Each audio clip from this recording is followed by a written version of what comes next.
Akariss here, bringing you a brand new Fire Emblem Heroes video. As you YouTubers, YouTube watchers that obviously can tell, the title is above, and today's video will feature something long overdue. Now, this is recorded on Twitch, so of course Twitchers are going to be able to provide their very nice messages, and of course the YouTube people can feel free to reply in the comments as well for a sort of connection. You can always join the stream though to see some of these live and join into more in-depth discussions. With that being said though, today's video covers barracks management in 2021. It's been a while, especially since I feel the last time I covered this was literally years ago, and in a time where combat manuals wasn't a thing. So, with that being said, sit back and enjoy the video.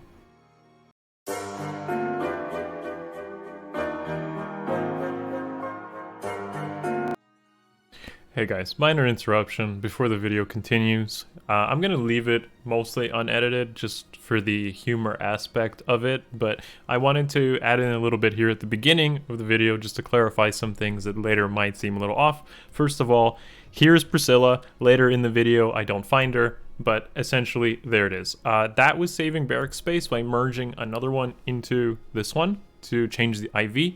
That was something I did just to save some barrack space. That's another thing. And later in the video, I mentioned basically using Vector to solo Tempest Trials as a means to farm HM with 2 unarmed users. I wanted to mention other good candidates as well. So I've had a lot of success with colorless units, colorless tanky units. Someone like Corrin actually is pretty comparable, pretty good as well if you have her. If you have Brave Edelgard, also really good for this. Just like super tanks and tanky units in general that you use for like ether raids, for example, or carry, like Bike, for example, is another one. So I feel like most people have some super buff unit that they use in ether raids, PvE, or arena, or whatever, and they can carry through Tempest Trials no problem. So yeah, I just wanted to bring that to your attention, guys, just to make the rest of this video make sense, because there were just a little bit of those areas which were like, huh? But realistically, enjoy the rest of the video. Thank you, guys. Alright guys, so to start things off, I actually have my game running on the left here, and also I have a few screenshots that are relevant to exactly what I want to talk about. So with our recent HM cap increase and with that, basically with HM cap, if you don't know what HM is, let's go over it again. HM is the feathers you can accumulate from every single individual unique unit. So the more you use that unit, the more feathers you get out of it, and eventually you just click them on this screen like this, and he gives you the feathers. In this case, Lloyd was recently maxed, and I took his 1,000 feathers. This is very good for being able to build multitude different units in different modes, whatever that might be, arena, PvE, or AR. You have to essentially get some sort of boost. It does cap out eventually, and what I'm going to focus on today is making sure you're able to manage your barracks and get the most value out of these feathers that occasionally get upgraded on the Hero Merit screen. Like, Hero Merit upgrades haven't happened for like over a year. Okay guys, so first is first. I actually have not increased my barracks at all in this game. It's still stuck at 300 and it's getting up there. It's getting pretty full. I actually sort by HM right now because I want to be able to kind of know what I want to farm, what feathers I want to get, and investing into units that I like or want to upgrade for different modes is important to me, especially for AR defense or maybe some bonus units in arena, whatever that might be. Very important to me. So how do I manage through all of this? Well, essentially I keep one unique unit of everything, and occasionally if I have space, I keep a high, like a good IV unit. For example, recently I switched the IVs on my Priscilla from plus speed to plus attack. If I can just find her here, she's hanging out somewhere. I will show you guys. But that is an example of it, of just keeping good IVs, maybe if you want to switch a core unit here or there. And other than that, I would just keep a single unique unit, and that's important for keeping your space as it is, maximizing the space. With that being said though, what happens when you pretty much cap the units? Here's my mentality on this. Cap the units, make sure you take their feathers, take their flowers, some people forget to do this, and then what I do is I manual them. In this case, Lloyd was recently capped on HM, so I manual him. But there's a couple of conditions before doing this, okay? A couple of conditions that I would recommend. Make sure the one you manual is something you could maybe get back in the future, or something you may just fodder or generally not going to build or care about, okay? So as you can see there, Lloyd just got maxed. I took his feathers, I made sure I got his flowers, and I manualed him away to become here in the barracks of manual stuff. Now what I've been doing is I've been manualing Tempest Trials units and GHB units. And the reason I'm manualing those is because I can get them back whenever I want to. If I wanted to, for whatever reason, for Arena or Tempest Trials, I could spend the 100 grails to bring them back and build them. So if they get a refine in the future, or for whatever reason I like them, I can bring them back for a low cost of 100 grails. And that is my mentality on saving that space. If I wanted to in the future, maybe we get a bunch of HM cap increases. I don't think I'd ever spend 100 grails for 1,000 feathers, but it's always something to maybe consider, especially for a refine or some hidden buffs or something like that.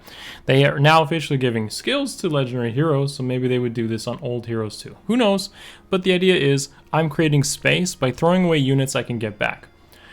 What I also want to mention is 3 and 4 star units. Okay, so I keep an individual unit of every 3 and 4 star unit, but the reason I do this is because they could land as a bonus unit in Arena, and I would need to build them as an Arena bonus combined with all the manuals I have.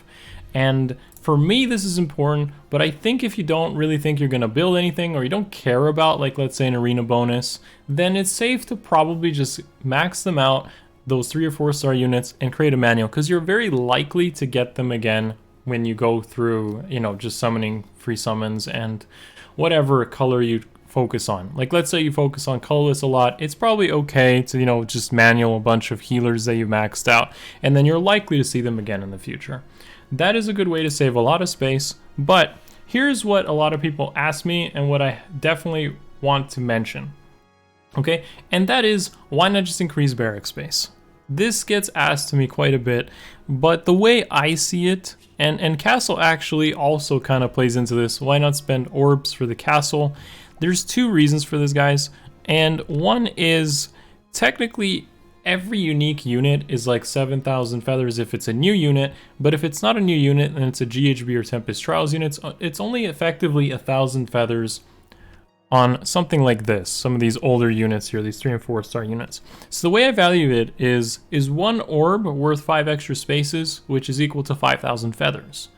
The way I see it is 1 orb is more valuable to me, and that's why I don't expand my barracks. So I would rather miss out on 5,000 feathers on a potential new HM cap increase by sending away these units that may be 3 and 4 star or GHB or Tempest Trials units, and missing out on those 5,000 feathers.